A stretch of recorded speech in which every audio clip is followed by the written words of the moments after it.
And if it might be good to just raise a hand if you'd like to, here with the rules of order. That Okay, you're welcome, Terry. Yep, you're welcome. I'll send someone an email. Yep. Okay, all right. So I'm going to call on a member of the executive committee to maybe let us know who's on the GA committee for this GA, or if it's just the chair.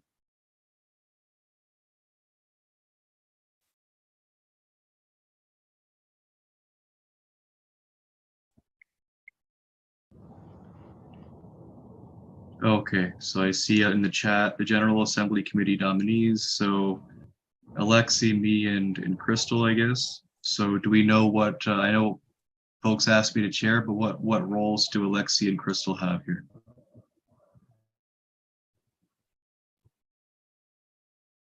So folks know.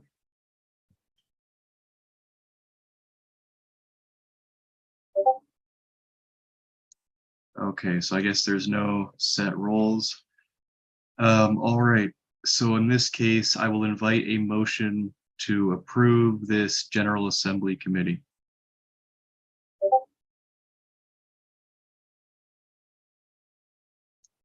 So to move the motion, you can raise your hand or type in the chat that you would like to move.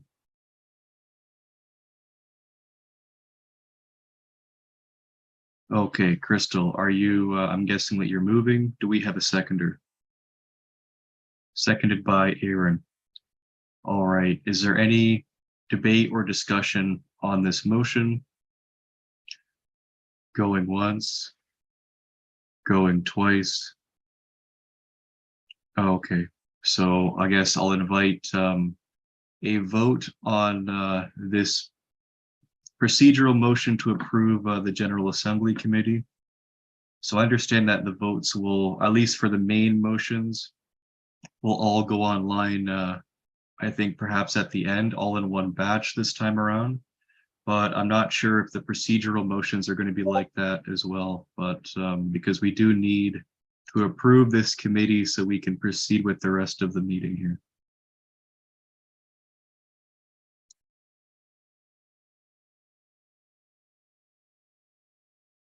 Okay, so actually all the votes are up. So you can actually go to the website and cast your vote on the GA voting page.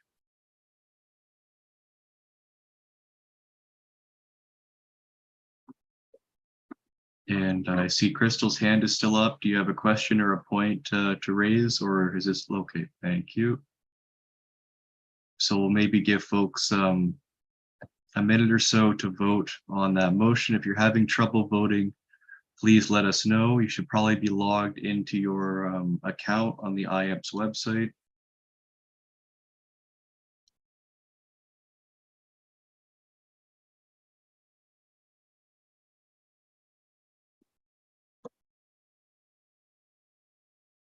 Okay, we have, so for folks who might have just joined, we're just voting on the General Assembly Committee right now.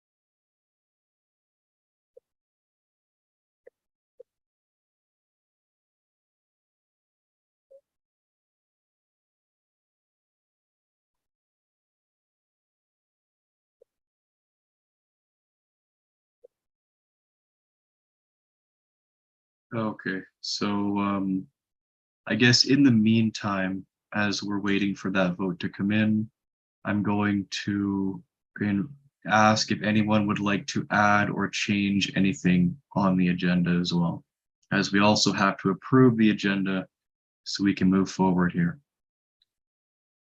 Roberto, go ahead.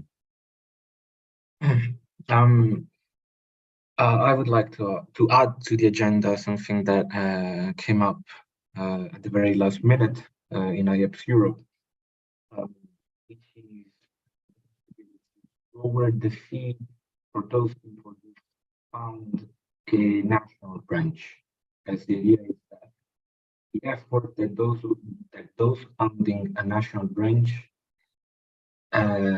is too much in comparison with the fee that they have to pay.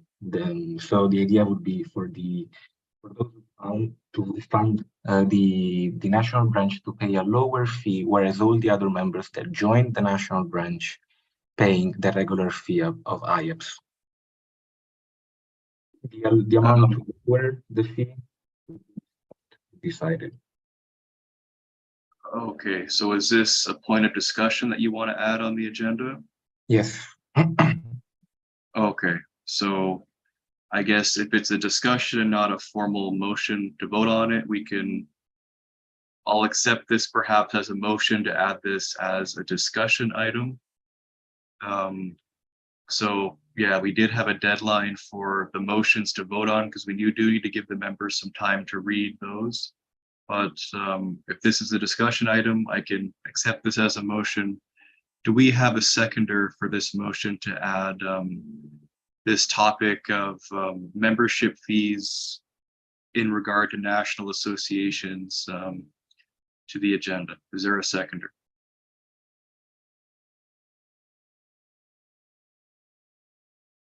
So to second the motion, you can raise your hand or you can type in the chat.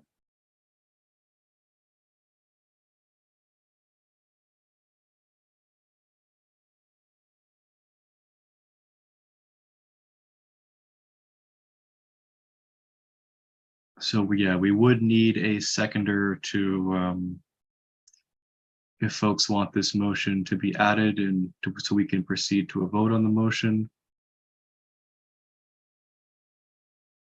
If the motion does not receive a seconder, it won't be able to be voted on and then the motion would fail.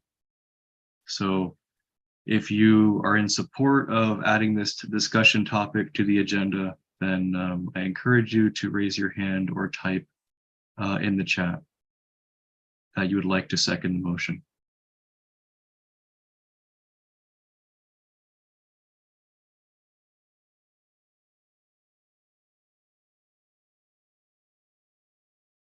Okay, seconded by Benji.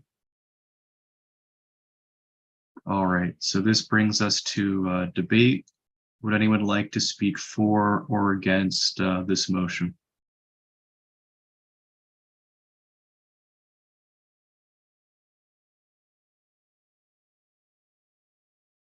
Benji, your hand is, oh, Roberto, or Benji, your hand is still up. Is that, would you like to speak to it, or is that just a legacy hand from seconding the motion?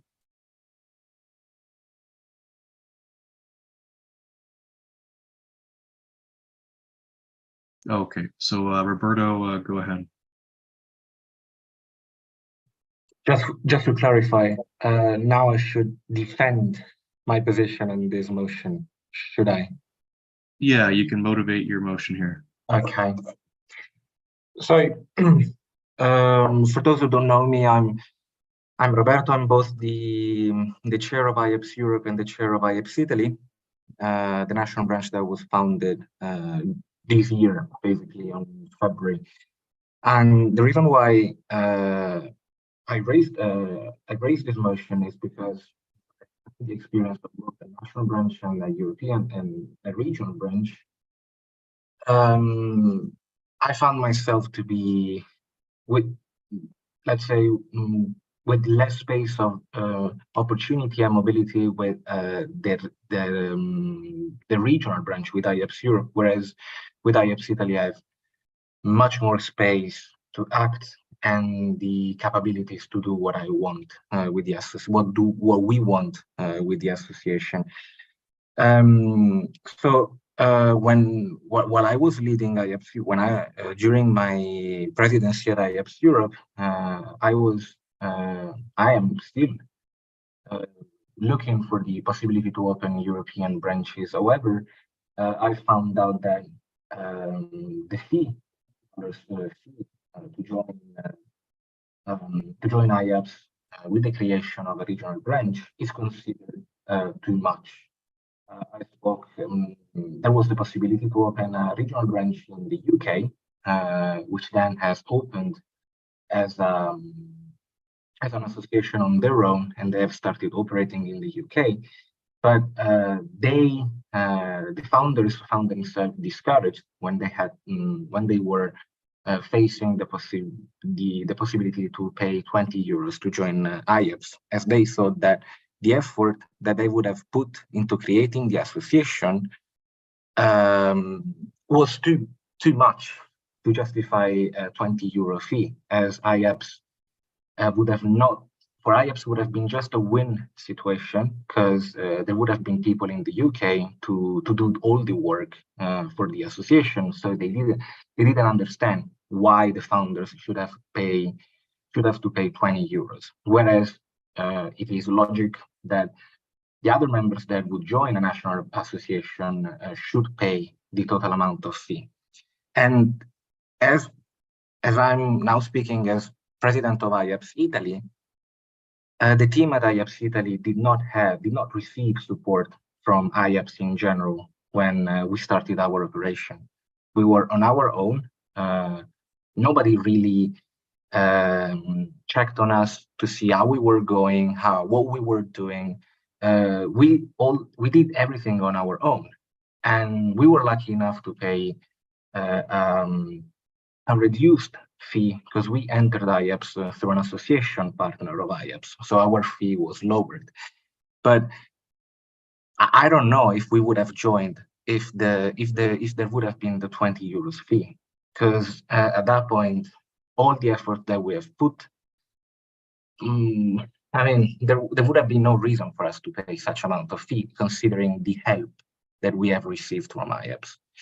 The national branches are a win situation for IAPSS, because IAPSS does not have to put a lot of effort in it. There are just people that are going to do the work for IAPSS. So in my view, lowering the fee for those who found a national branch is just a way to incentivize people to create a national branch. Because in my 6 months at IAPSS Europe, I've seen that there are people out there that are willing to open a national branch. Both I have people in France and people in Poland that are looking forward to open a national branch, but they are not willing to pay such an exorbitant amount of fee for creating a new branch. So this is why I raised this motion. Okay, so just to remind folks, we're not really at the discussion on that. We're voting whether to add it to the agenda. So please, we should keep the discussion to whether or not we should add this item to the agenda, right? We can, if it passes, we can do the discussion and get into the content when we get there. But would anyone else like to speak to whether the General Assembly wants to add this motion to the agenda? And if there's no more discussion, we can proceed right to a vote. Aaron, go ahead. Thank you, Justin. Before we proceed with discussing this, I would like the rest of the people here to consider whether this motion would be fair to the rest of the people who work for IAPSS, especially the think tank, the student research committees, the journals, the blog. So while you consider whether this should be discussed and later on passed, keep in mind everyone else too.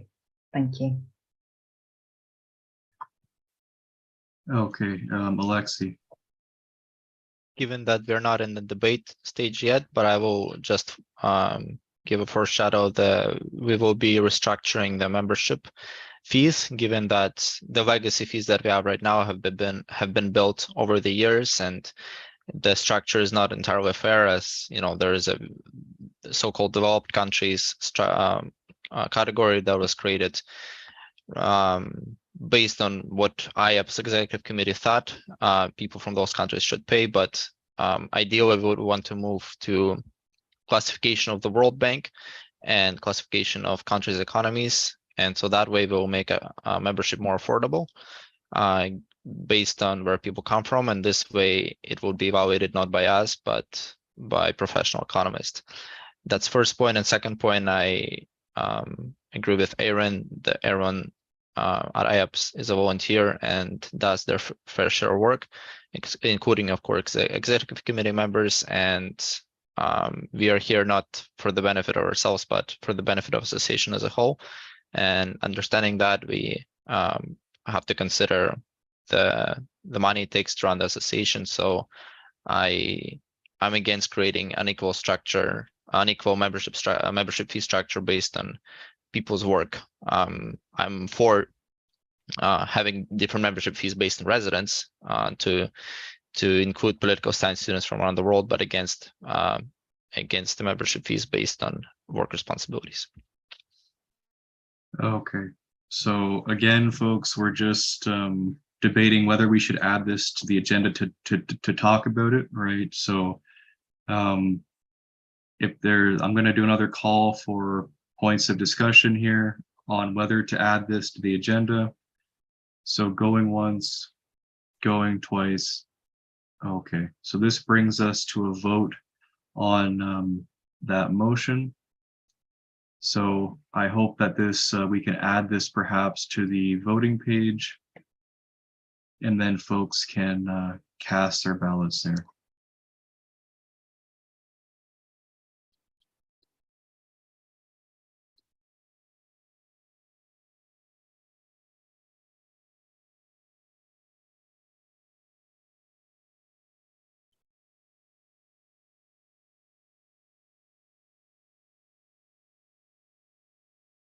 So do we have a link to the voting page on the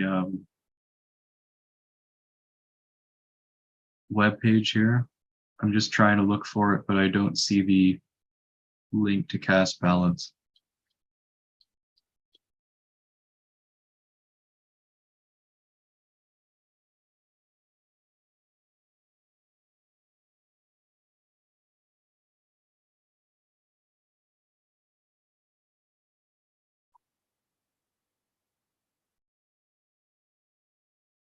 Is everyone able to vote?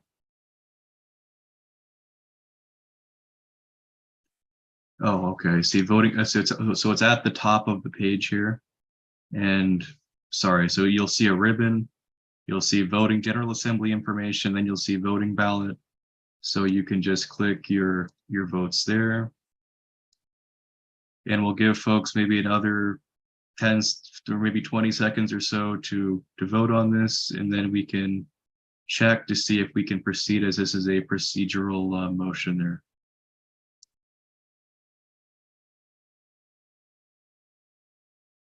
And just to clarify, it's not, we're not adding a motion, we're just adding a discussion point to the agenda. So the vote part might need to be edited. I might be able to actually do that. Okay.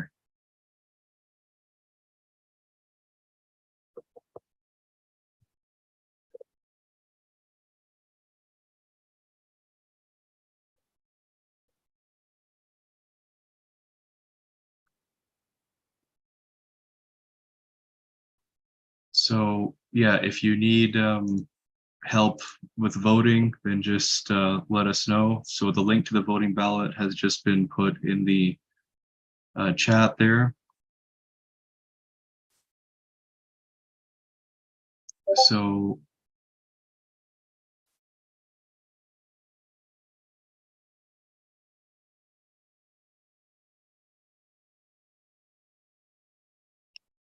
So I'm just seeing 3 votes cast. So it looks like folks might have some trouble accessing this. So please, there's a link in the chat. I encourage you to click on that and then cast your vote in the polls that appear.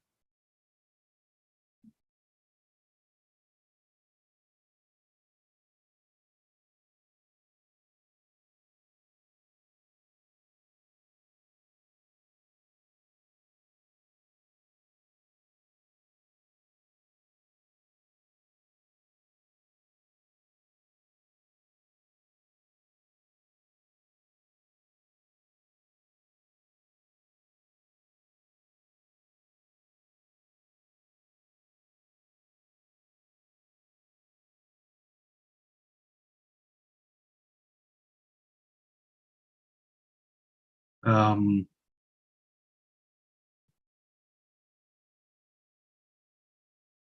so it looks like some people might have trouble voting. So you do have to be logged in with your IAPSS membership account on the website. So there's a little icon of a person in the top right corner, and you log in with your name and with your email and password there, and then you should be able to cast your ballot on the voting page.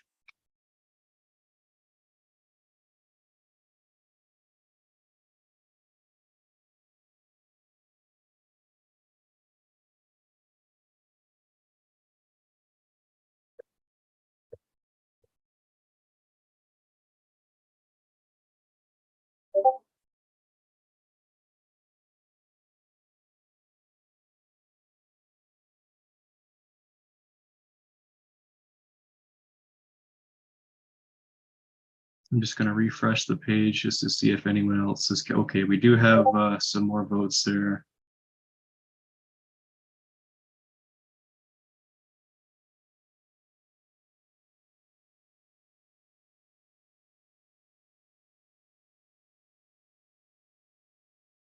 All right, I'm going to give it 10 more seconds, and then we can I'll share the results.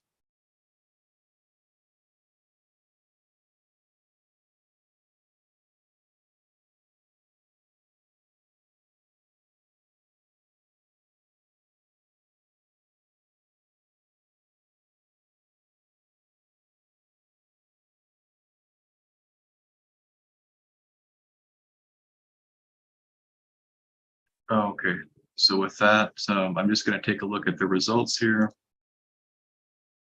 And I'll refresh that again. Okay, so we have 2 in favor and 5 against. So that that motion does not pass, unfortunately. So with that, we're back to the approval of the agenda.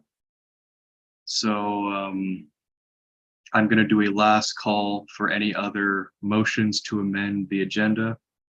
Going once, going twice. Okay. So I encourage folks to vote on the approval of the agenda for this General Assembly.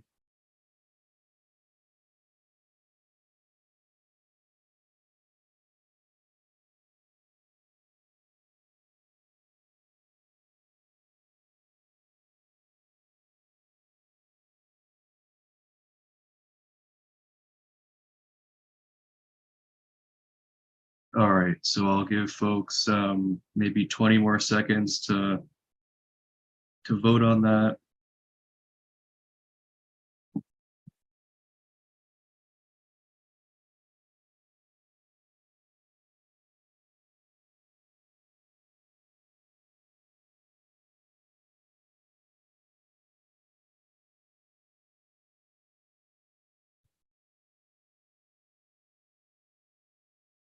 Okay. And just going to refresh this again. Okay, so the motion to approve the agenda has passed. I'm seeing 6 in favor, 0 against. And that brings us to the next item on the agenda, which is the approval of the minutes of the April 22 online General Assembly. So the link to these minutes is provided on the General Assembly, the main webpage for it. So you can take a look at these minutes. So you can see a list of attendees, and then the agenda, all the minutes. It's should be quite thorough. It's 50 pages, but I'm going to do a call for any motions to amend the minutes, or yeah, so going once, going twice. Okay, so I'm going to invite a mover to motion to approve the minutes of this General Assembly. Okay, moved by Aaron, and then a seconder. Do we have a person to second the motion to approve the minutes? Oh, Alexi, I see in the chat. All right. So you're welcome to cast your vote there on the online page. And we'll just give folks some time to cast their votes. I'll put perhaps a minute or so on the clock, and we can take a look after. Or I guess the minutes would probably one of the motions that need to go for 3 days, right? So we could actually kind of move on in the meantime. And yeah, so all right. So next up, I believe we have, okay, so we have the report of the IAPSS president. So in which case the report is linked on the webpage here, but I'll also hand things over to Alexi to speak about this report. Thank you, Justin. Is there a time limit on the speech? We'll just gauge this based on need right now. Okay, I won't be long. I will just go over the main points presented in the report. You can read it for yourself. I tried to be brief. So this is the interim report. I had to step in the role of the president when Nisha Devani resigned in October. So I've been in this position for a couple of months, maybe just about 2 months. So I did not intend to run for president. I didn't have a platform because I was Secretary General. But given that we had the emergency of the president's resignation, I had to step in and continue. So in the report, I identified the issues, but also the accomplishments that we have as an association. I will start with accomplishments, with the good things, and the issues will serve as talking points for our debate at the end of the General Assembly. So you can, of course, ask me questions after this report, but the report is intended to start a discussion later on.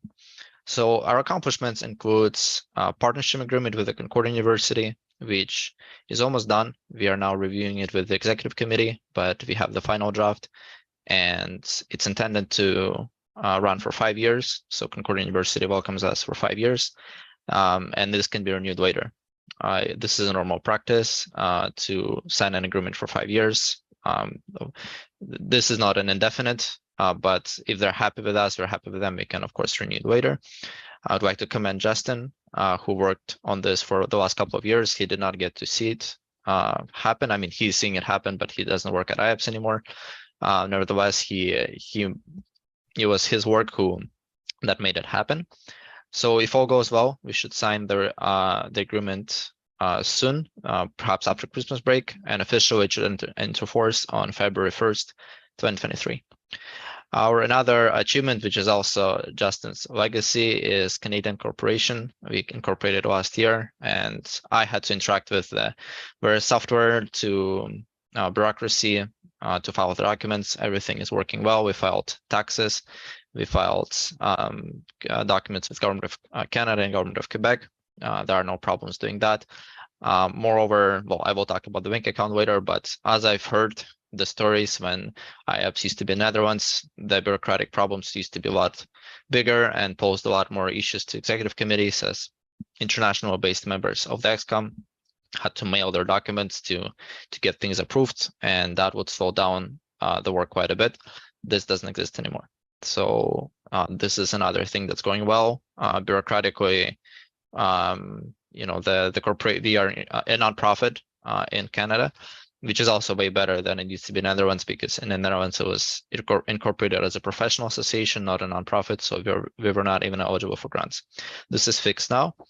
And final thing on this point is the World Congress. With the help of International Political Science Association, we were able to secure the venue for free. We will complete the formal booking process with the executive director of International Political Science Association next week. I will do it with her. I will also tour the rooms. But this will be free of charge, which is great. That will allow us to focus on providing good good event to students, and will also allow us to make money off of this event. Speaking of money, the second point is the financial state of the organization. We are also doing well here. Crystal spoke about her mandate when she ran for treasurer to make IAPSS financial stable, and she succeeded at that. We do not have any debt. We are able to pay all of our bills on time. We don't have any problems paying for services that we need. And we also took on a couple more services to make a work of online volunteers easier. Namely, we now have a password manager that allows us to share passwords, but also it functions as two-factor authentication. So before it had to be tied to a phone number, which is, of course, not practical for international organization like ours. But now this issue is fixed, and we're also able to pay for that. The budget provided for that. So they also have a credit card. ExCom members do not have to pay organization expenses, which is great, because before they had to pay for whatever expenses of IAPSS out of their pocket and then wait to be reimbursed. I read about cases when people would wait for a long time to be reimbursed. This is not professional, but again, ExCom members no longer have to deal with it. Now the memberships also renewed automatically. This was the idea I implemented last year, but it's only now bearing fruit because it's only been a year. I launched the website last year in November. And so that means the people that started their one-year memberships, only now they start to renew. And I actually saw like a wave of renewals coming in, and it's good renewing recurring income. And we will see even more of that next spring, because a lot of people who purchased their memberships for World Congress in 2022 will see their membership renew in 2023. So before that, if their membership was expired, they forgot to renew it, that would be end of their IAPSS experience. However, we do refund people at their request. We understand that students may not have large personal budgets. Other associations, professional associations for political science, for other political science associations can charge their members a lot more and can do it automatically, but our audience is students. So in any case, if someone wants their order refunded because they renewed automatically, we refund that. And third point is academic department. Unfortunately, we had a resignation of Xenia Aurora in July. She resigned from her position, but later on we appointed Erin as interim, and she is running in this election today to become a full to become an elected VP for academic affairs. So Erin Kirikiti was a chair of political theory SRC, and upon becoming a VP for academic affairs, she took a number of projects, including think tank, renewing SRCs, renewing lines of communications with our journals, rebuilding a different view. And I also like to commend her work for the World Congress. She's done interviews to hire the team, and she's currently working on reviewing the abstracts. So I would like to say a big thank you for her work.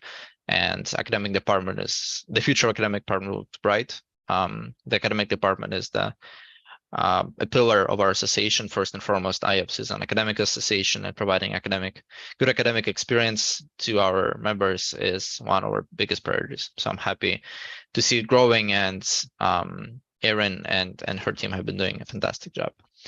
Now on to the issues. We have had certain challenges this mandate, which I'm going to report on right now. So the reason why I'm giving this report is because I had to step in as president when Ganesha resigns. So we had 4 resignations so far this mandate. First one I already spoke about, Xenia. She resigned because she had a new full-time job. Ganesha resigned because she had multiple engagements and she was unable to maintain her commitment to IAPSS. That resignation was probably the most hard-hitting, because when the president quits, that's a major upheaval for any organization, really. And for our organization, that meant a transition from, I had to leave my role as Secretary General and become president and start looking at the issues that have been left without attention, and all that takes time and work. And any resignation is ultimately a a problem that it creates problems down the road. We also had VP for Public Relations Nadia Al-Kabarida resign just about the same time as Kanisha. She had a high academic workload. She has a degree in Europe where she has to travel to a new university every semester, so that kept her very busy, and she also was unable to commit to IAPSS. And the next person we found after that was Rasha Ahmadi. She was actually from Montreal, but then she worked for a little bit, but then she found an internship here. As you know, there's a COP15 conference happening in Montreal right now, and that's where she's currently working. So that opportunity seemed better than IAPSS, and we're happy to see people go and do bigger things. But ultimately, we are losing volunteers because the volunteers are unpaid, and they have to do the work on top of their academic commitments as well as personal life. So the challenge here, the question is, how do we structure the governance of IAPSS to keep it running smoothly, even if certain people end up quitting early? And this is something I want to discuss later. A discussion point of future of IAPSS. It does sound ambiguous, future of IAPSS, but it's really just to ask how can we do it better. Second point is regions. Regions have been existing for what, 4 years, coming on their 5th year, and they also faced this major challenge of a pandemic when they had to. They were started in 2018, but they were not able to host any in-person events, with the exception of IAPSS Europe, who hosted a conference in Sweden. But other than that, regions were forced to go online, and many of them did great job. I remember I was USN Canada chair, and I collaborated with various regions. We did UN 75 consultations. We did a big online telethon, and there was a lot of effort that went into it. But it's really hard, I think, to keep up this online engagement because people never met each other, and IAPSS has always been about meeting people, talking, connecting, networking at the events, and just having fun after those events, and that just didn't happen. And so regions first did not generate much visibility in their local country, in their countries, on their continents, as student political science communities run by students, and they are still social media pages. And as fortunately, I have to state that many of the regions are not active. So USN Canada has a chair, Elizabeth. She's helping us a lot, but she had to take over the region that was not really active previous year. So that's really hard to rebuild something from that. We also have IAPSS Africa. That's I think the most active region alongside IAPSS Europe.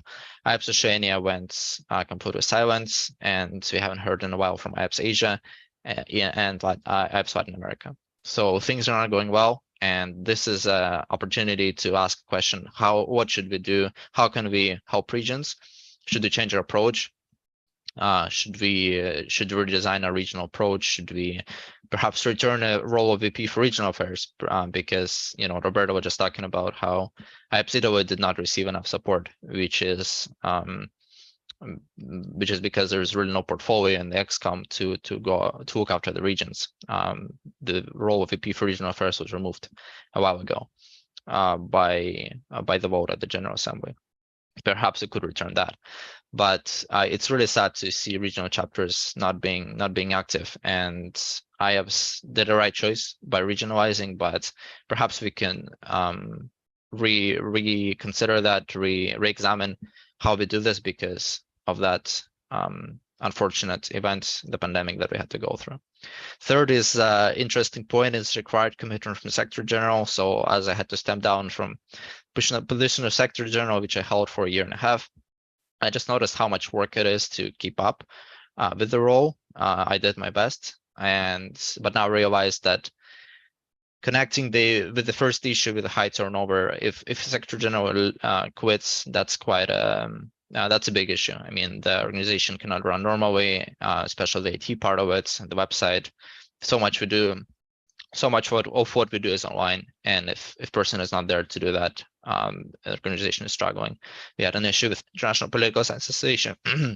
International Political Science Association, when the memberships they were selling were not accepted on our end, and because of an activity of Secretary General a couple of years ago. So all that is creating a lot of pressure on one person who has to do the job. And so the question is, what do we do with this person? What do we do with this role? Should we? I had an idea of hiring a paid intern for a couple of hours a week to do the essential technical upkeeping, websites, corporate documents, and so on. or should we spread their workload among other roles? So lots of opportunities to, I guess there can be many ideas on how do we do this, but I want to make it better than it was for me before, because I had to do a lot of things as Secretary General, and I was happy to do it. But if there was someone other in my role who had to quit, that would have been a major issue for IAPSS. So that's the end of my report. I presented our accomplishments and our challenges. I'm available to ask any to answer any questions, but please note that the discussion points, the points on this report serve as future discussion points that we'll discuss later. So there's 2 specific points about future IAPSS and future regions. But if you have any questions about our work, the work that Executive Committee has done, you can ask me now. Thank you. Okay, thank you. Do we have any questions or comments for Alexi?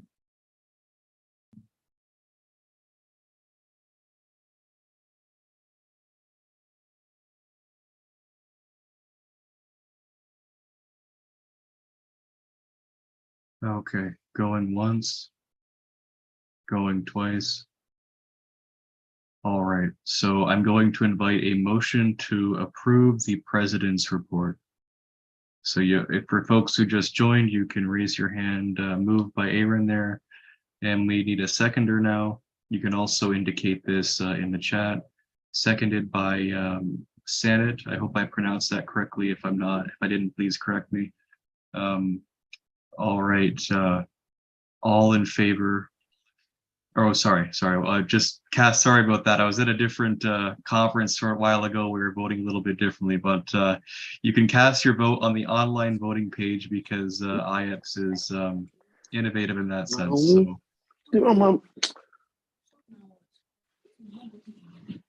Okay. So please, if you're having any troubles voting, just let us know, and that vote will be one that will be up for the 3 days, I believe.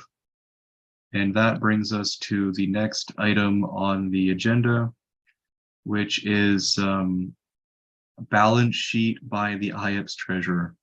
So I will hand things over to Crystal. Thank you for that. So I'm a bit new, so you're going to have to forgive me if I end up going through anything. So as of today, the total assets we have accumulated in Canadian dollars is $7,636.20. Our total liability has been $2,411.60, leaving a current retained earnings of $5,224.60. So we're not looking too bad at the moment. Do you want me to go through and give a total assessment of how we're doing as well, or just a balance sheet? Go ahead. All right, so overall, at this point, we look like we're doing pretty well when it comes to our retained earnings. We have yet to be contacted by Frederica about spending the money that they've been giving us, so that's something to be determined in the future. And now, given that we are intending to host more in-person events such as the summer school or the World Congress in person, we are hoping to make even more money come mid-2023. The membership and the subscriptions, the whole system that Alexi mentioned that we introduced in November, it's now coming to benefit us as people are starting to renew their subscriptions little by little. And given that we have a little bit less money compared to October, if you can see the report, it's because we've had to send IAPSS some money, given that you can purchase an IAPSS membership alongside an IAPSS membership. We have to transfer any of the IAPSS funds that were made when people purchased the membership through our platform over to IAPSS. So that's why we're seeing a little bit of a dip right there.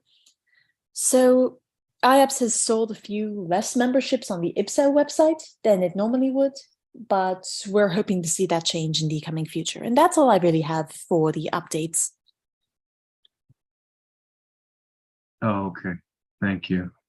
Do we have any questions or comments for Crystal? I see Alexi. Alexi, go ahead.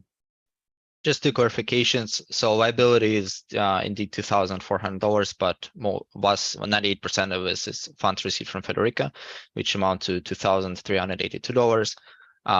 We were supposed to send delegation to their summer school in Italy this September, but that did not come through. So the money are still not spent. I mean, it's not, I don't really consider debt because we're spending it on activities relevant to us, but this is their money that will eventually will have to be spent. And there's a small payment that we're owed to Yasmin because she once had to pay for Crossref. It's only $30. And second, we did sell less memberships on IAPSS website, but I do have insight into that because I work at IAPSS. So every year that IAPSS does not have their World Congress, which is this year, the World Congress is held every 2 years, so there will be one next year. But because they did not have one this year, that means they sold a lot less memberships. So they actually have these ups and downs. So a non-Congress year is a down, and a Congress year is a major up. So that they actually have the same sort of similar structure as to us, because a lot of people who are members of IAPSS are members because they had to purchase World Congress memberships. So that's a similar aspect of these political science associations. However, I remember when I had to do reconciliation memberships in 2021, we did not end up owning them almost any money, because we sold so many memberships on their website, our memberships, and equally they sold a lot of memberships on our website. So that's something to consider. Thank you. All right. So are there any other questions or comments for Crystal? Going once, going twice. All right, so the vote is up there in the voting page, and you can take a look at the report on the IAPSS website there on the main GA webpage. And this brings us to the next item on the agenda, which is by-elections. So yeah, so we have a few candidates or positions open on the executive committee. So the first one would be president. So I guess we have Alexi running as the sole candidate. You can see Alexi's CV and platform statement here. I know that Alexi, you just gave a thorough president's report, but I'll maybe say I'll put a timer here for maybe 3 minutes, and if you would like to say anything else, you're welcome to. If not, that's fine. And then we can have some questions. I think I should give a short statement and people can ask questions if they want to. So much of it has already been mentioned in the president's report. I will just say that, again, I did not intend to be president originally, but sometimes things like that happen. I've been in IAPSS for quite a long time, and I understand I'm a little, well, I wouldn't say old, but I've been doing things, but it's good to have other people take over and do things the way they want and the way they see better, the way they see fit better. So I really want to hand it over to the next generation of students, and it's not my intention to stay here a lot longer, but the ultimate goal would be, well, not the goal for the next 6 months is to make progress on the issues I mentioned, which is regions, high turnover, and role of Secretary General, but also host a successful World Congress in Montreal, which will bring us new people who would be excited to keep it going. So again, I'm not intending to stay here forever and in this position. I want to do my best, but at the same time, I realize that in the future, someone else with fresh ideas should take over. So to that goal, I will do my best to organize a good World Congress and attract new people to continue IAPSS. Oh, okay. And are there any comments or questions for Alexi? Bolu, go ahead.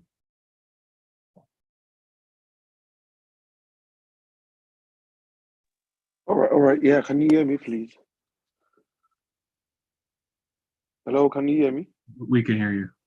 Okay, yeah, thank you. Yeah, so thank you very much, Alexia. And first of all, I was really appreciate and commend your efforts in the past, particularly standing in moments when it was most important and needed, and it's been very awesome how you've committed yourself to the cause of IAPSS over time. So my question actually would be, of course, rather than asking something in relation to what your plans are or what you intend to do, I'm quite confident about your abilities to actually deliver. So my question will actually be, what kinds of particular help or support in more specific terms do you anticipate from regions in pursuit of your overall agenda and strategy for IAPSS within the coming months? What would be the kind of what would be your expectations more from regions? Just looking at how more we could provide support for you in pursuit of those objectives, rather than what we can receive on the other side. So that's just my question.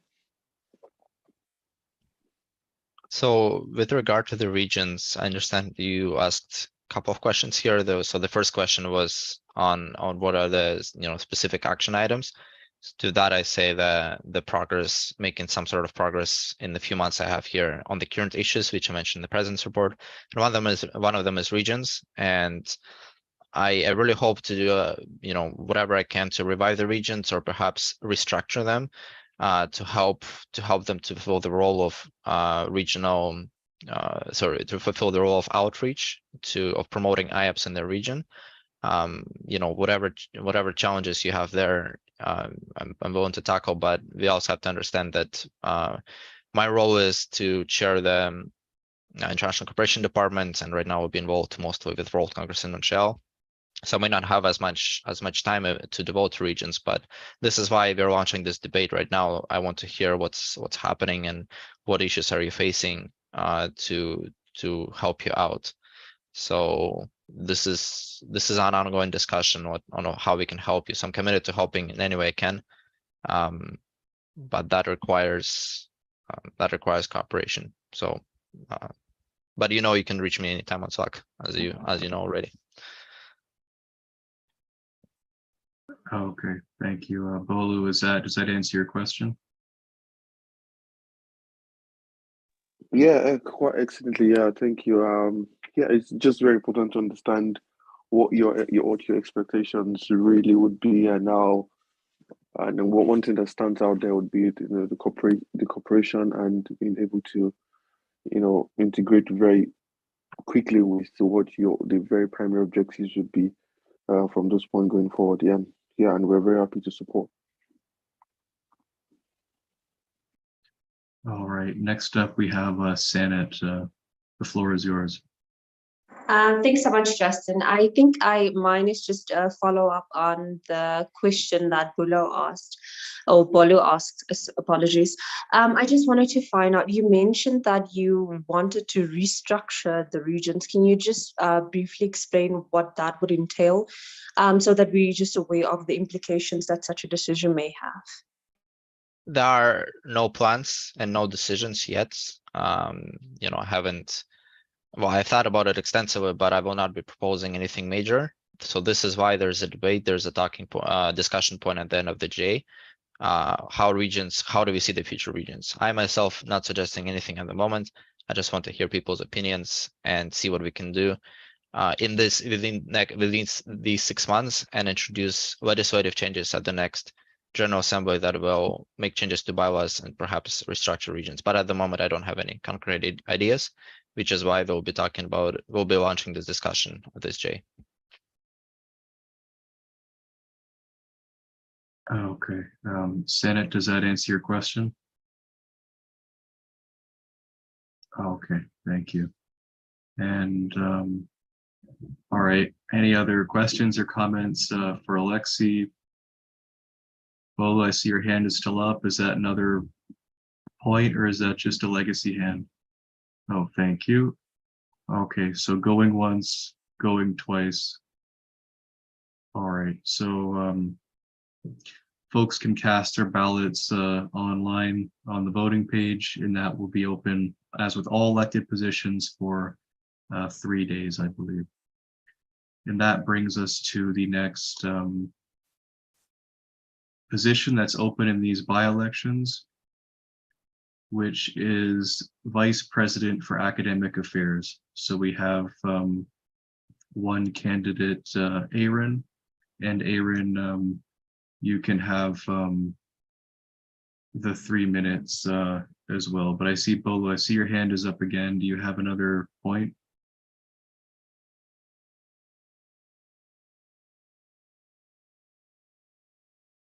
Oh, Okay. sorry, that was a mistake. Sorry. All good. All right. So, all right. So, Aaron, just as with Lexi, I'll give you 3 minutes here. You're welcome to motivate your candidacy if you like. Thank you, Justin. Hi, everyone. I think that since you're here, you probably have read the patent statement and the CV, so I will not go into detail about that. I would like instead to mention what we have done from September, roughly September until today, and why I would like to remain in this position so we can wrap this up nicely and even do more projects with the team that we already have. We have tried, as Alexa said, to revive SLCs. We are introducing a new format in SLCs based on past experience that people, when they join, they want to have a tangible concept in which they want to be introduced. So they will be able to follow a certain path and work on it. We have created a think tank, the Crisis Observatory think tank, which is planning to publish its first collection of briefs in mid-January. The briefs are actually already submitted and we are in editing right now, so please keep an eye out for that. We are very proud of everyone's work.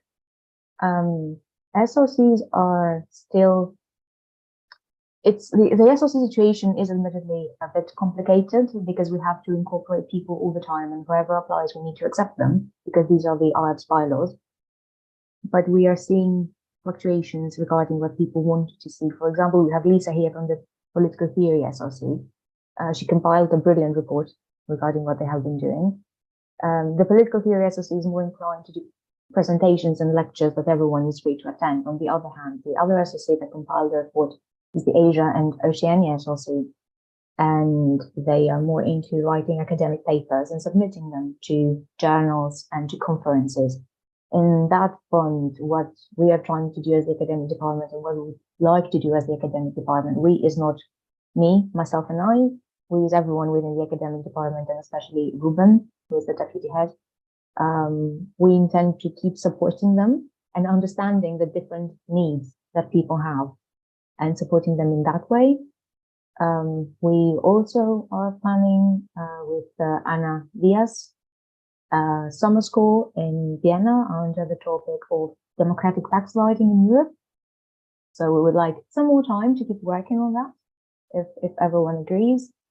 For future cooperation with regions, we would like ideally some participation on their part in events we are planning, but we are still open to discussions and recommendations. Thank you.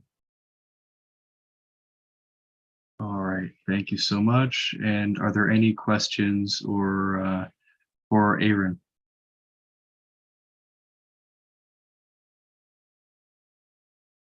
Okay, going once, going twice. All right, so I encourage you again, you can cast your ballot on the voting page, and that brings us to the next position, which is open in these by-elections, which is the Vice President for Public Relations. And we do have one candidate again, so that would be Keor Petsi Modiba.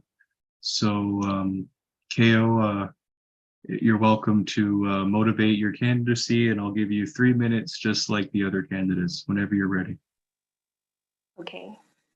Hello, everyone. My name is Keor Petsi Modiba. I'm an international relations, political sciences, and media studies graduate at the University of the Witwatersrand in South Africa. I believe in using media as a political tool, one that continues to evoke feelings and drive change a long-standing practice of freedom of expression. I believe that social change can be achieved through the use of powerful media, of the powerful media tool that we call social media. I'm pretty sure a lot of you have noticed that our social media platform is not as like our standing is not as present as we would want it to be, and our engagement is quite low. So I'm hoping to increase that. Marrying the two, art and social media, IAPSS can not only be a platform for networking of political science students, but also invoke inspiring thoughts to our international community. I call on every member, especially the political science students, to contribute to the media content, no matter how small the contribution is: memes, caricatures, a short poem, a song. We, as members of IAPSS, have the ability to inspire the minds of others to be drawn towards political change. A world of thinkers can be created from our media platform, and that is what I hope to achieve in my term as head of public relations. My goal for the IAPSS community is to bridge the gap between the young and the old, the professors and the students, by nurturing the growth of both groups and exposing them to different perspectives, which is very important in politics. Creating access to these networks by promoting the hosting of public lectures that will allow for a two-way conversation between the two. And also we have our very informative digital library. The YouTube space can be used as a source of reference in the future. I call to our students to join these conversations and benefit from these opportunities. Therefore, I believe in IAPSS reaching a social status where we can be proudly identified as vibrant, cohesive community that unites scholars and professionals and empowers the global community at large to engage in politics through the use of media and art of info. Thank you. Okay, thank you. Thank you so much. And do we have any questions for KO? We have a comment. Looking forward to seeing IAPSS on TikTok. All right. Okay. Going once, going twice. All right. So you can cast your ballot on the voting page on the website. So I guess I've been asked to maybe do a 5-minute break, as folks, we're at 1 hour into the General Assembly here, so we are making pretty good progress. So we can perhaps take a 5-minute break and reconvene. It'll probably be at 14 in terms of the minutes after the hour on your time in your time zone there. So see you all in 5 minutes.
All right. So we're at our 5-minute break here. I hope everyone was able to get a bit was able to, walk around, perhaps get some water or something. So now it's we have some good discussion here about social media as well in the chat that I invite folks to take a look at. And this brings us to our next item on the agenda, which is just discussions or debates as they're worded here. So no real motions, but just talking about stuff. So first up, we have debate on the future of regions. So Alexi, I believe this is your point. If you'd like to start the discussion, go ahead. I've talked quite a bit already today. So as I mentioned in the presence report, our regions have been facing issues, partially due to the pandemic, and perhaps we have not done enough on our end from the XCOM to help regions grow. So we are coming at a point next year, it's going to be 5 years since IAPSS started regionalization, but the reality is that most of the regions went inactive. We're also seeing more effort or more interest in creating national associations. However, this approach is not necessarily good because you're creating more associations on top of other associations. So we effectively have the regions that are not active right now, and we are branching out into even more associations before we even manage to support the existing ones. So even although we welcome overall we welcome creating national associations when there's a genuine motivation for it among current IAPSS members, but at the moment we need to figure out how do we proceed with regions. So I'll stop talking here. I just want to hear the representatives of regions here. I want to hear other people's views. We can go, we can discuss as much as we want. This is sort of a space to freely discuss any ideas. Like I'll start the discussion with suggesting that we could perhaps have regions, have regional outreach officers under VP for programs, for example. And so that way there's no pressure for regions to create their own teams and maintain this whole regional chapter when they don't have resources for it. And if they're capable, they can grow into a regional chapter. So there's that idea. But if anyone has any points, we can proceed from here. Okay. So would anyone like to add to this discussion?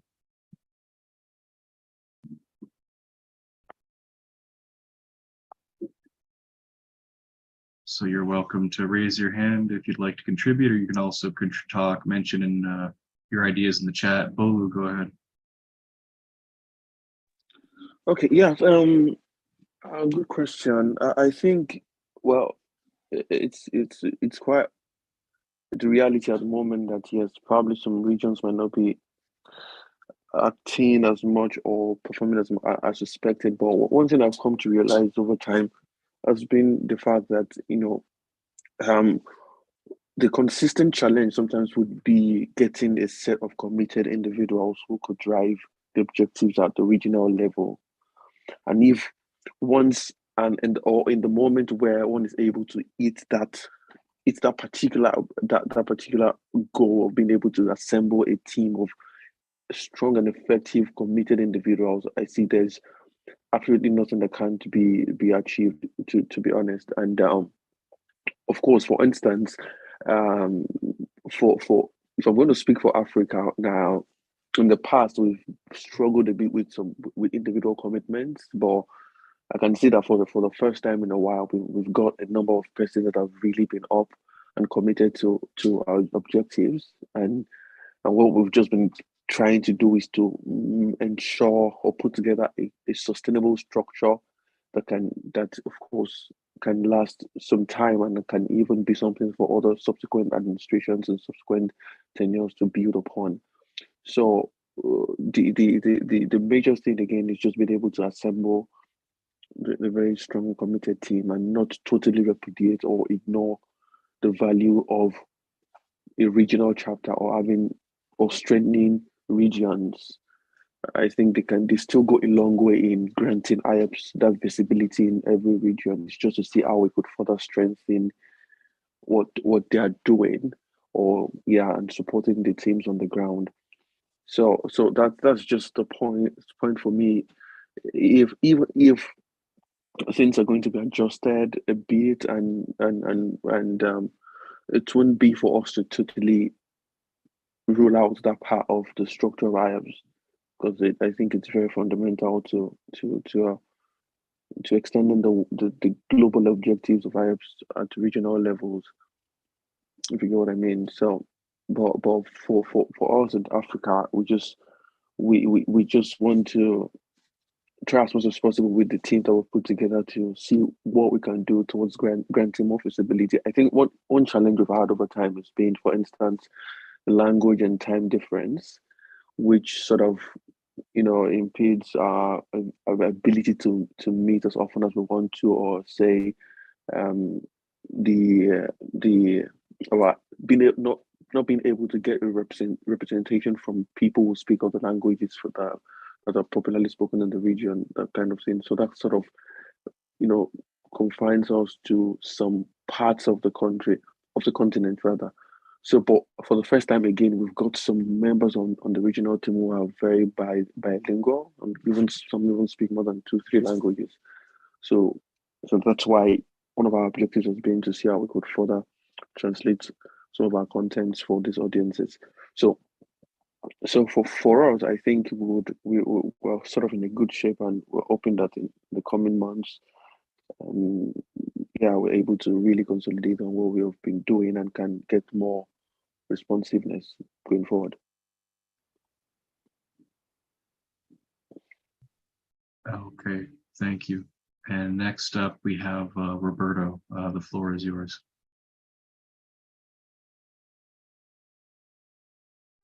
Sorry, I had some problems with the connection as I texted here. Sorry, we're having some trouble hearing you there. Oh. Can you hear me? It's very faint. No.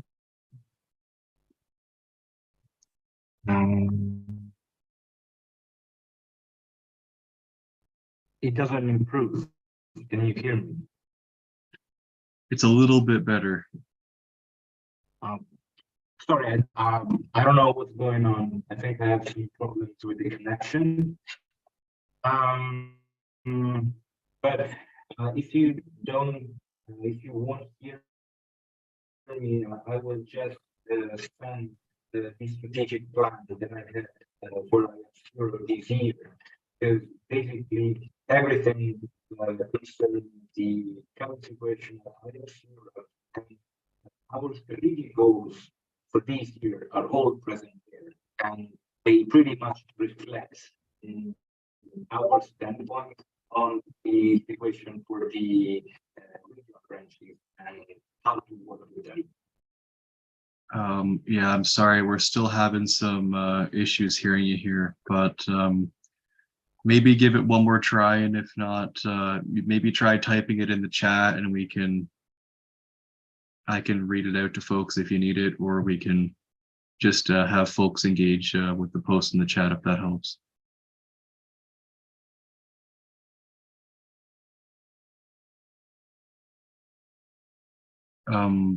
Elizabeth, go ahead. I don't think Roberto might be trying to rejoin the meeting, so we'll just keep an eye out. But Elizabeth, the floor is yours. Thank you, Justin. I just wanted to mention, I do appreciate the idea of having regional outreach coordinators or officers.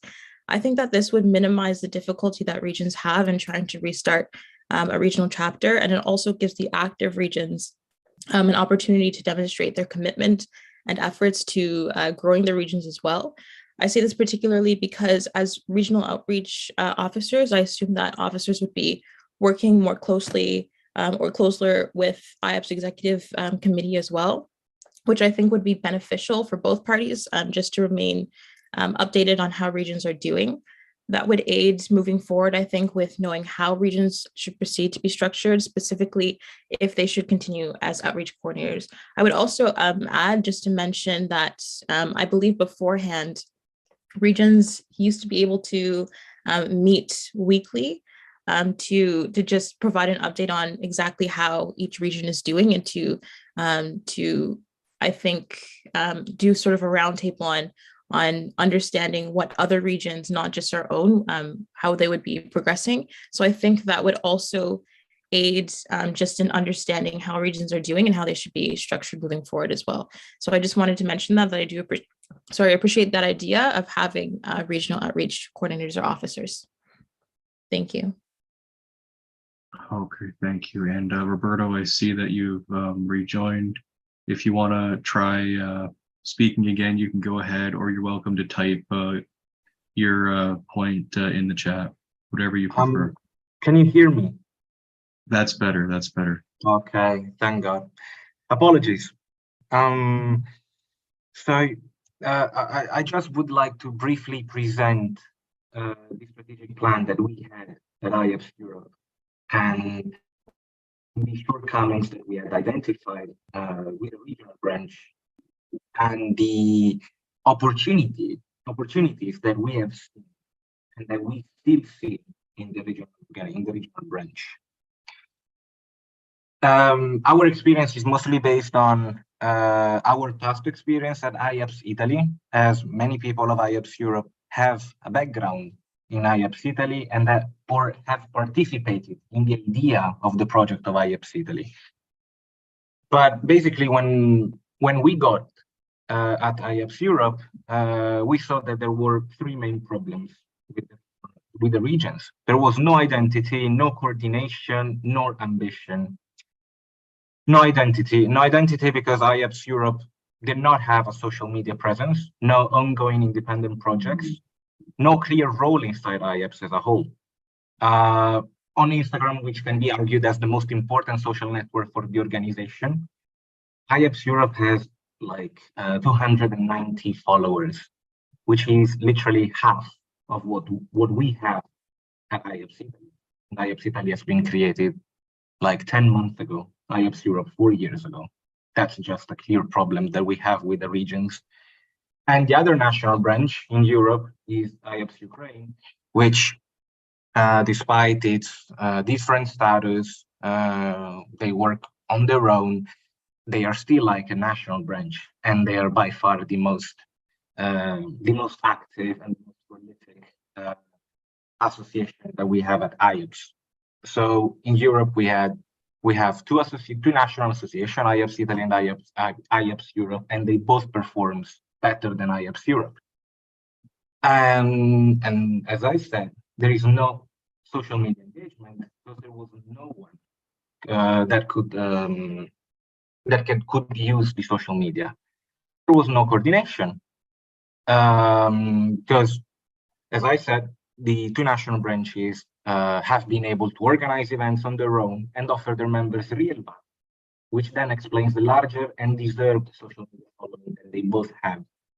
Now, when I started working, there were no open channels of communication between IAPSS Europe and the branches, no form of cooperation in the region, but only a mentality of operating independently.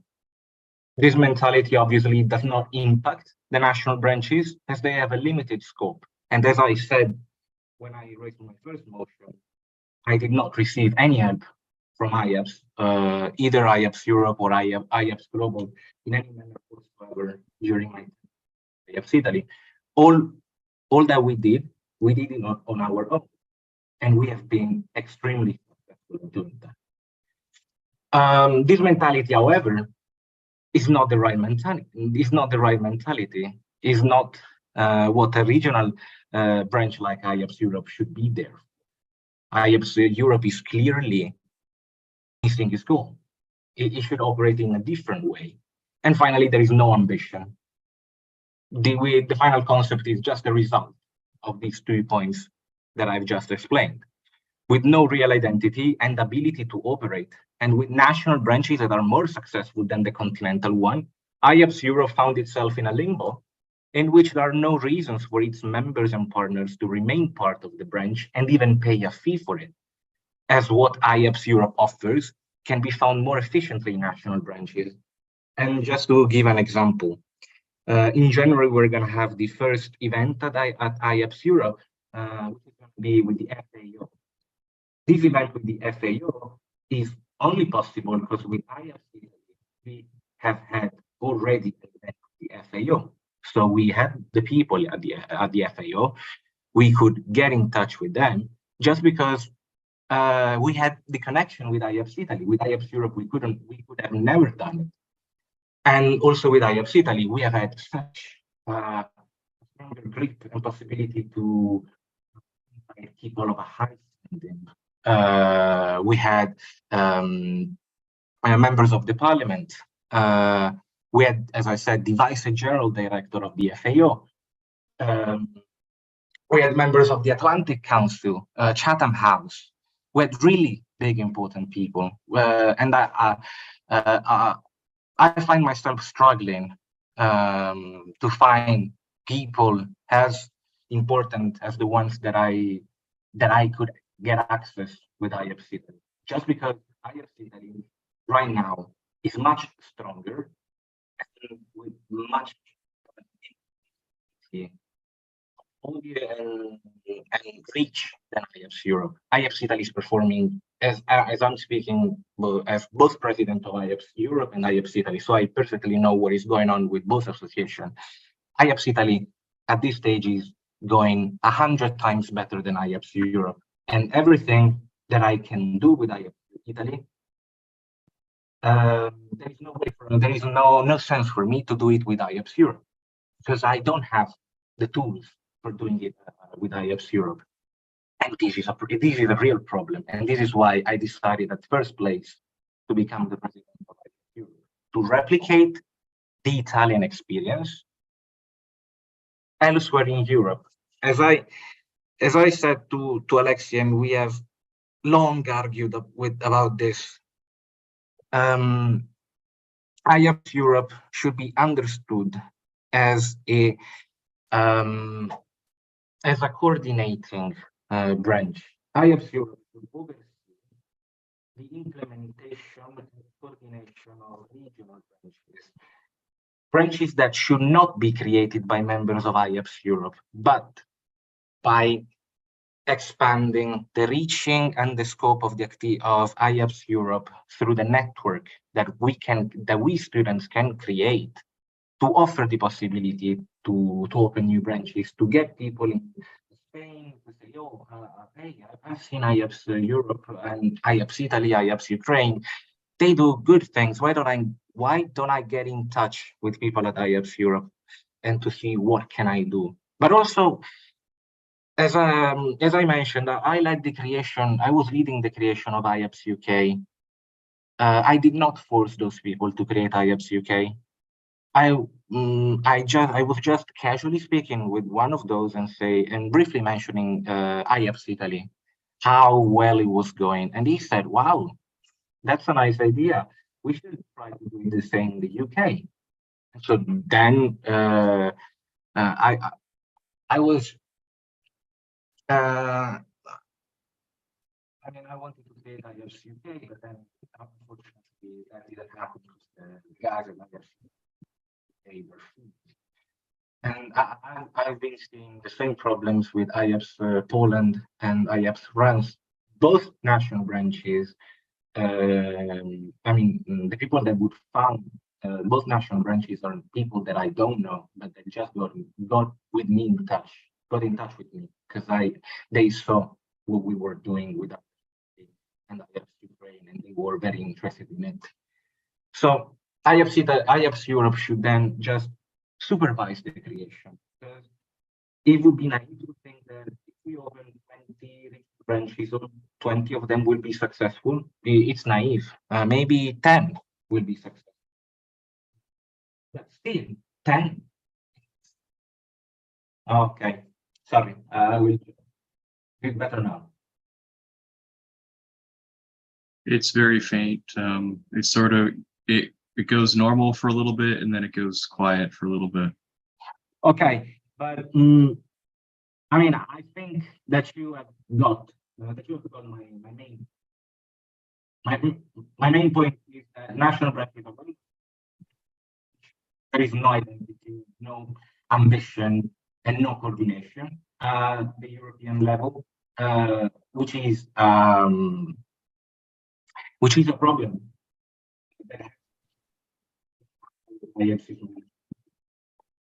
And which are what our ambitions? We should rebrand and revitalize the regions. We should grow, let IAPSS Europe grow and stabilize the regional position. But by the way, I will just send you the entire strategic plan here in the chat so that everyone can see it. Okay. Next up, we have Crystal. Hi there. Thank you, Roberto, for that explanation. Please tell me if I am understanding you properly. Your proposal is, given that IAPSS Europe is unable to coordinate to what you think is operational, you are proposing instead to have these European-wide nation-level organizations to which you or other people are organizing, and then IAPSS Europe ends up taking a supervisory position instead of organizing any events itself, and has limited control over these country level institutions. Am I correct in what I'm saying? Roberto, would you like to respond?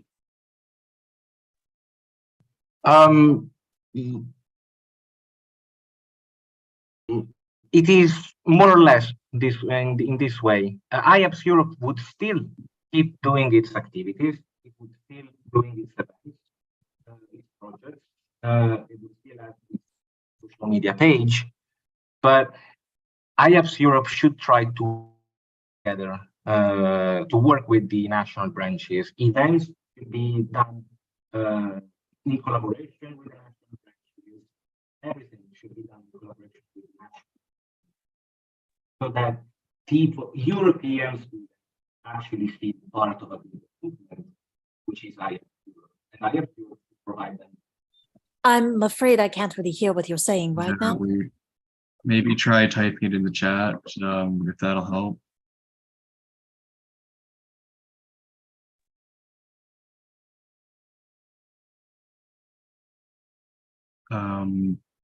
And yeah, I think usually IAPSS does keep a chat record of the chat logs for the minutes, I believe. But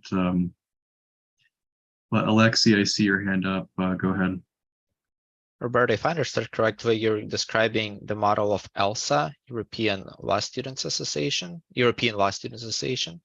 Last time I checked on their website, that's kind of the model they follow.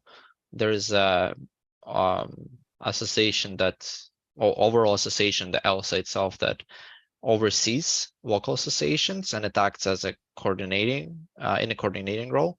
But I think every country in Europe has the local law students association, but they are left to their own devices and they're free to do whatever they want. So I understand that's the model you're proposing.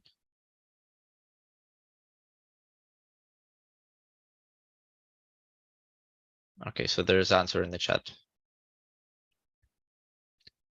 Okay, so I think we're not sure, but I guess folks can take a look at the European Law Students Association website if they'd like to explore that.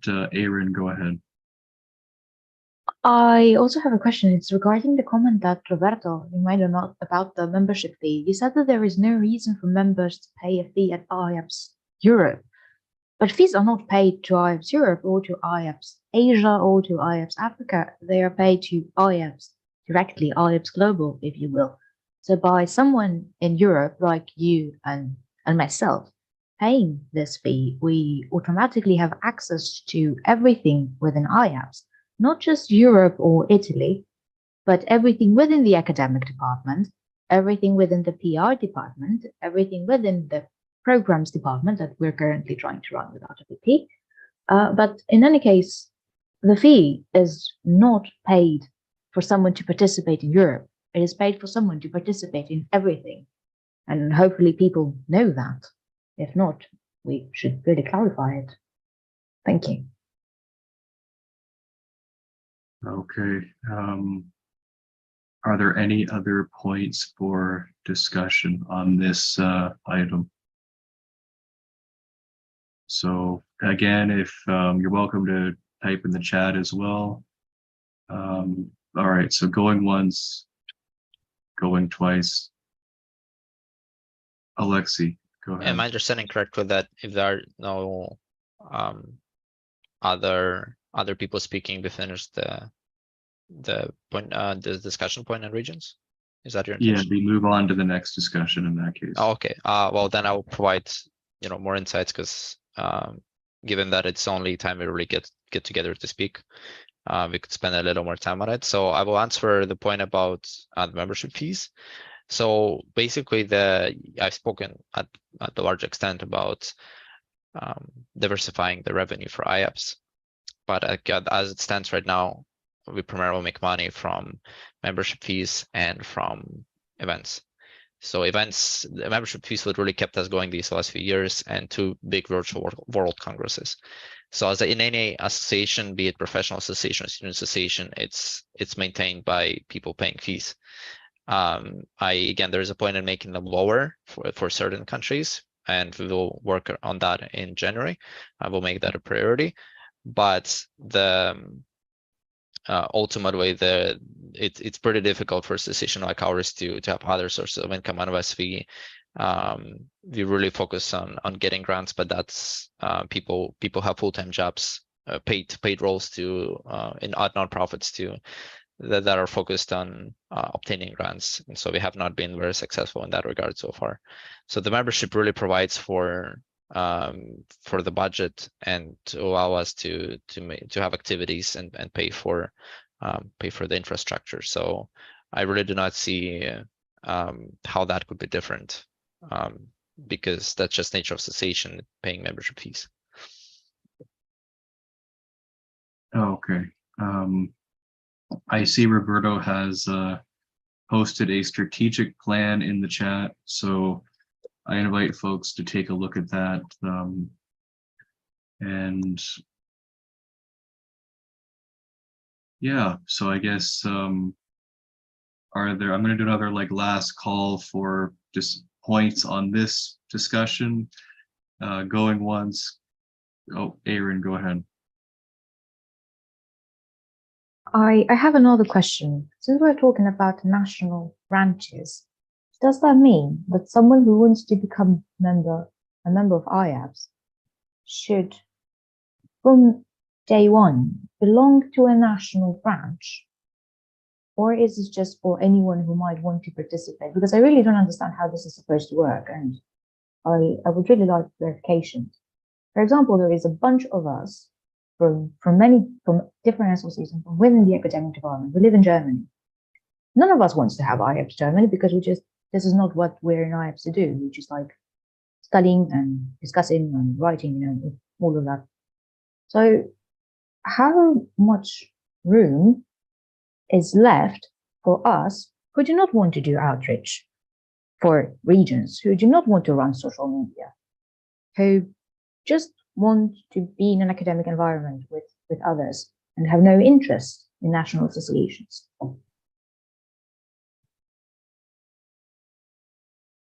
Okay, so we have some other, and Crystal posted in the chat as well. Would anyone like to add to this, or perhaps provide some clarification? I know that document might provide some details as well. We can perhaps include that as an appendix in the minutes. That might be a good way to go about that procedurally.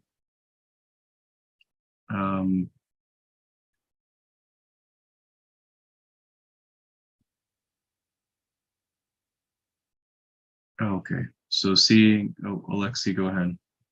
Well, another point since I started speaking about ELSA is that such federal structure is certainly possible.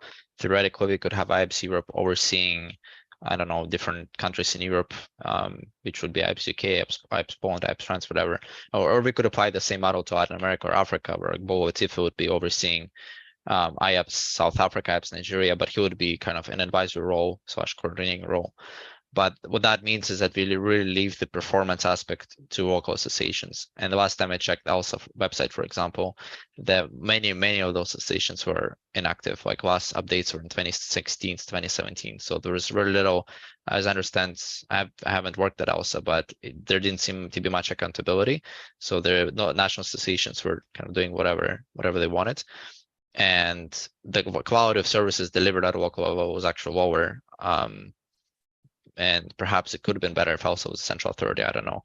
But at the moment, IAPSS Global is accountable for the services we provide, and IAPSS regions are accountable to IAPSS Global.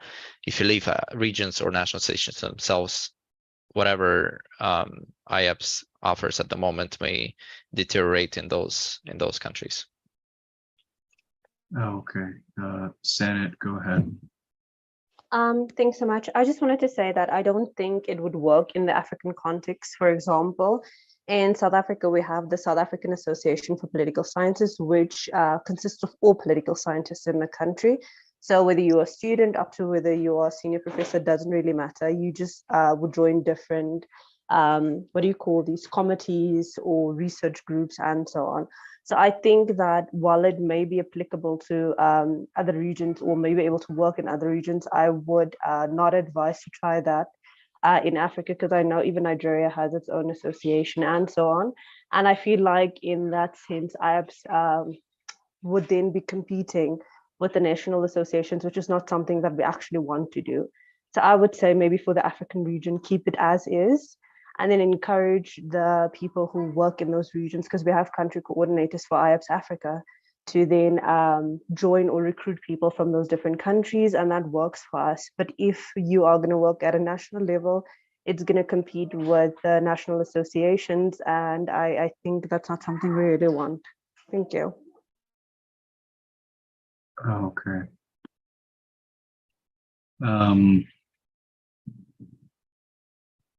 So yeah, I guess we do have some, I encourage folks to keep an eye on the chat as well, and just in case there's any questions there, you can type stuff in the chat. I'm going to do another last call for points on this discussion topic, and if we're good to move on, we can move on to the next discussion topic. So going once, going twice. Okay. I'll let folks keep, you can obviously keep chatting in the chat about this, but we can move on to the next discussion topic, which is debate on the future of IAPSS. So I believe, Alexi, you've also added this to the agenda. You're welcome to start the discussion if you like. I'll make a short opening statement. The future of IAPSS is really how we want to structure the governance of our association. You know, the bylaws we have written have been tested with time, and we are evidently some things worked, some didn't. Actually, now we're talking about these national associations. IAPSS used to be association of associations. There used to be no individual members of IAPSS were associations, and that didn't work. They decided to depart from that and move to a different model that we have right now. But in any case, you know, association is evolving and changing, but what the pattern is, and what we have seen so far, what I've seen so far at IAPSS is, and what we did with Justin when we did interviews, there's a really a significant problem with people quitting at really the wrong moments, wrong time, when mandate is, there's the middle of the mandates and things have to be done, but people get overwhelmed when they quit. There's actually a story of there was a chairperson, and we did an interview with her, and her name was Ayana, I think, Justin. Yeah, and the entire ex quit on her, so she was the only one left. There's the other mandate, I don't know which one exactly, but there was 3 sector generals that just changed one after another. And so what it happens, very few people have to pick up. So there's like multiple times in history we can see that a couple of people picked up the slack and kept it going. So right now we have the core group at XCOM who does a lot of work, but this is not sustainable. I mean, we did have president quit this this year. And in a way, the safeguards worked. We're still around. Nothing collapsed because president quit. But I'm seeing this. I'm feeling this stretch because I have to do a lot of work at the moment. And if there was perhaps under other circumstances, or with other people, the association could have really there could have been a significant chance that association could collapse, and we should not take anything for granted that we've built. And so my opening statement, my opening question is, I don't know if there's a better model than the current executive committee consisting of 6 people and general assembly and advisory board. But how do we resolve this problem of the high turnover and frequent resignations? I would like to hear input on that. Thank you. Okay. So would anyone like to add to this discussion? I see there's some other comments, I think, about the last item on the agenda, but would anyone like to add anything about on the future of IAPSS point? Senate, I see your hand is up. Is that from before, or would you like to speak? I just have a brief input. I think that a lot of the time people feel, especially if you have a position where you don't have, a deputy, or you don't have, go read Albie with Daddy Nunu. Sorry, my daughter. If you don't have like a deputy, then you end up being burned out. But what I've noticed is it helps when you have tag teams where you have a president for a region, but you also have a deputy chair, because then they can help the chair and then they rotate. That way each person gets to prioritize what they need in terms of their day-to-day responsibilities and so on. So I think that I would definitely say maybe not encouraging working in silos, having people team up, and then having your team rotate so that the same people aren't working all the time, so that they can tend to the other things in their life. Because if you have one person trying to drive something, then it might not work. The other thing I would say is maybe something that we can consider is just having ad hoc members that can help us out with certain tasks. I don't know if that is a thing, but I think it would be nice for each person to just have like 1 or 2 ad hoc people in their portfolio that can just help them run the day-to-day tasks for their portfolio. And then they also have like more time to spend in terms of other tasks and stuff. Okay, that was my input. Thanks so much. Okay, thank you. Would anyone else like to participate in the discussion here?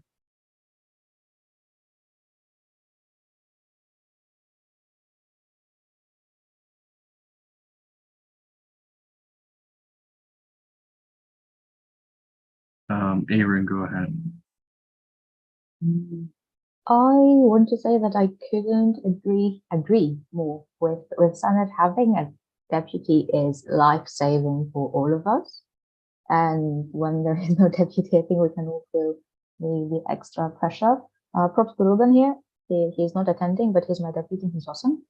But even having a deputy cannot guarantee that someone will pick up the position.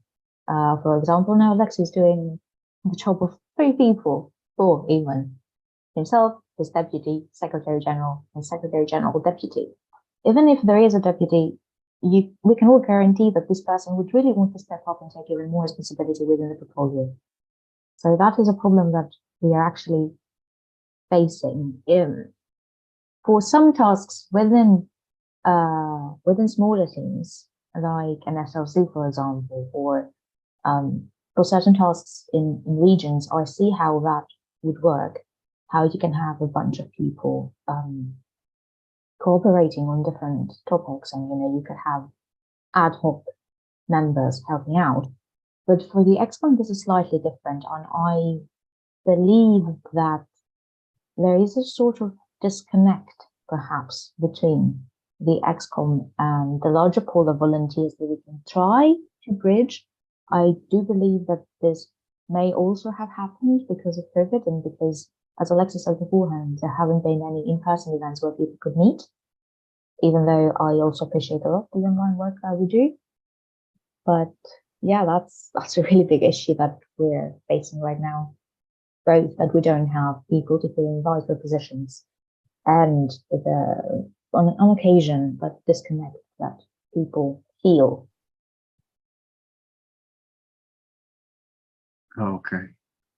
And I see Sandit again. I don't know if your hand is still up from last time or if you'd like to add anything.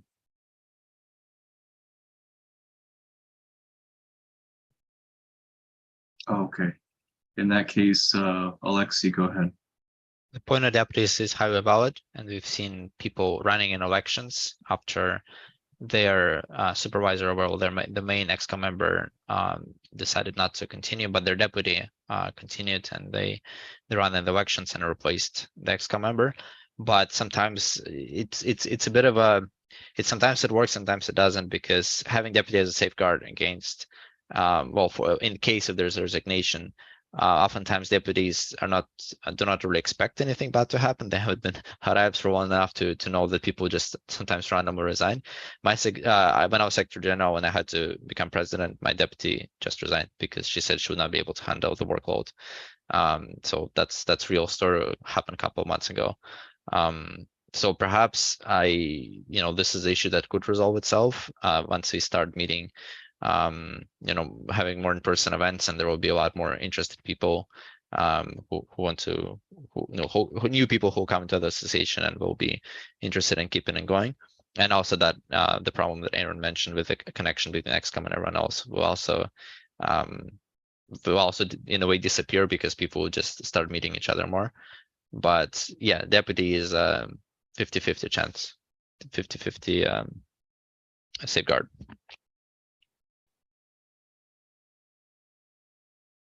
Okay.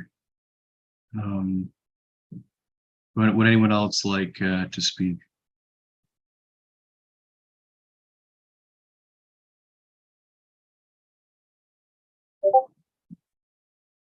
Okay, I've been informed that I can speak too.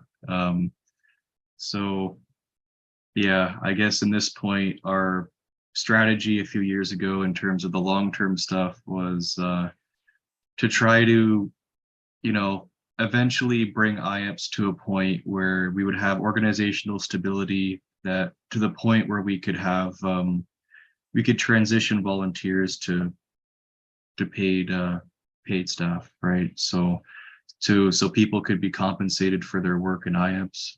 Obviously, this is still a very long-term goal, but maybe there is potential with various grant opportunities and other things that we looked at when we were moving the association to Montreal that might be available in future years. I know it's still a long shot, but that is what a number of student governments around the world are able to do. That they do have a much better record in terms of retaining team members, right? And then with the previous discussion, I guess it would be important to never underestimate the potential of in-person events, especially after COVID-19. Through some of my other involvements, I've had some in-person events, and there's been a lot of engagement, even among like graduate students who aren't very active in extracurricular activities. So there is obviously like this professional need to present at a conference and stuff, which will always be there for students who are looking to go to the next level of education, or even looking at academia or relevant professional fields.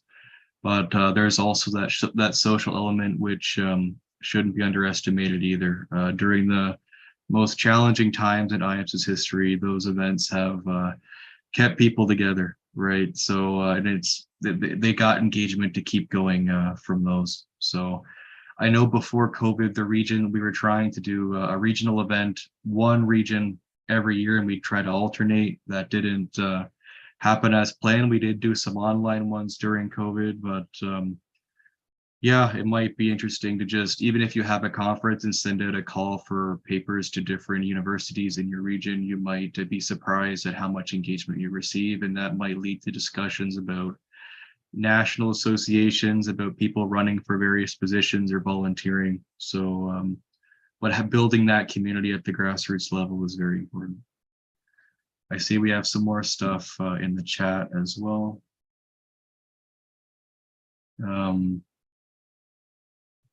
Yeah, I guess obviously it's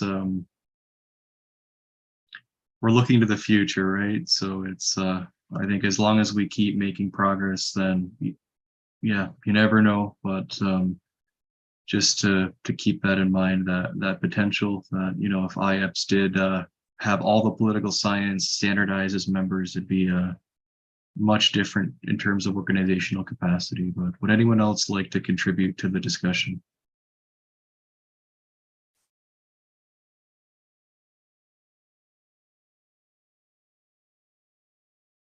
Okay.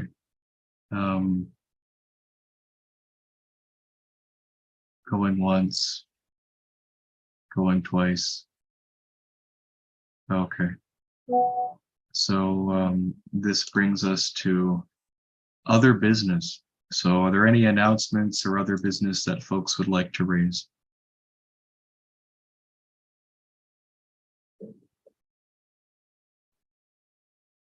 Aaron, go ahead.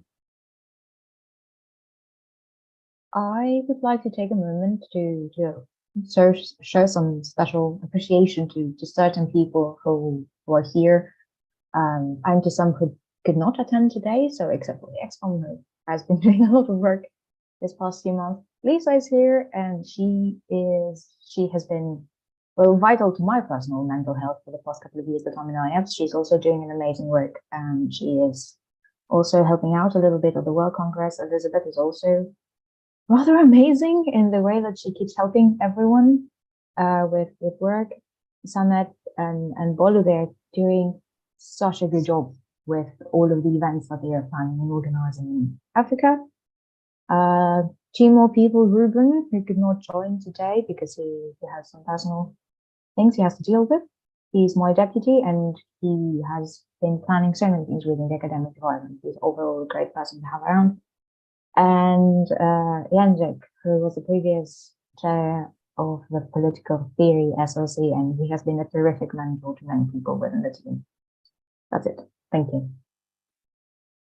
Okay, thank you. Are there any other points for other business? Alexi, go ahead.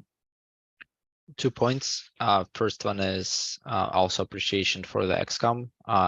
We have stuck together since, through many challenges in the last 6 months. I really hope the next 6 months will be somewhat less challenging, and will bring more. We'll show the results of our work. But I'd like to thank Crystal and Aaron for sticking it through. And Kyo just joined us recently, but I also thank her for her commitment. And she's been learning a lot recently on running things, and she's learning really quickly. So we do have a good team, and that brings me to second point. We are in the midst of organizing World Congress, and I will be sharing that on the general Slack channel. Please promote call for papers in your universities, share it with your teammates, share it with your friends, and anyone else who is doing political science research. It's a good opportunity to participate in such conference. Like, we tend to be quite open in terms of like how we accept abstract. It's not too hard to get accepted, as long as you're trying, and we try to give chance to everyone. So please promote call for papers, promote World Congress. We are considering having virtual panels, virtual component to the Congress. It would not be hybrid, but it would just run virtually, just to allow greater participation. So not everyone must come to Canada, given it's quite far. The World Congress tends to attract more people tend to come from local area. So we'll have people from United States and Canada this time. And yeah, thank you so much for coming today. Okay. Are there any other announcements or anything for other business? I was planning for IAPSS. I was planning on not sending in an abstract because I thought, like, what's the point? But now that I know that they'll allow for virtual, I will ask if I could. Yeah, then I'll submit an abstract, because then it will be part of the conference. Oh, sorry. I hope I'm not live. Yep. Sorry, I was very excited to tell my husband about this. So sorry. It's all good. Yeah, we definitely encourage folks to submit abstracts for the conference, even if folks are tuning in on the live stream. So yeah, and yeah, and also you know, if you're also, it's good to reach out to your school. If you have a local political science student association, you can get them involved as an association member, which gives all of the students in political science at your school a discount when they sign up. So, all right.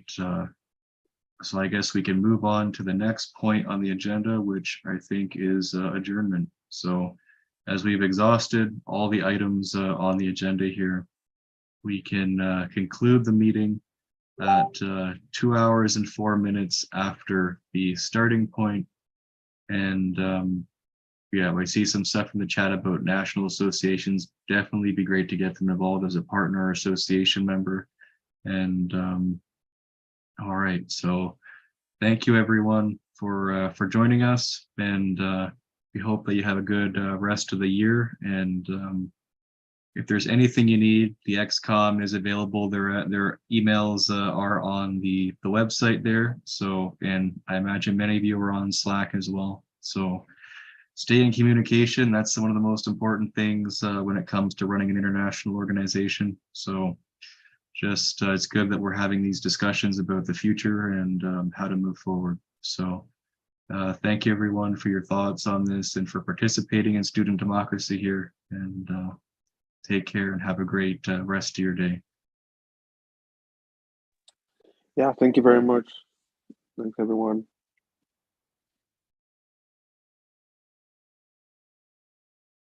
Thank you.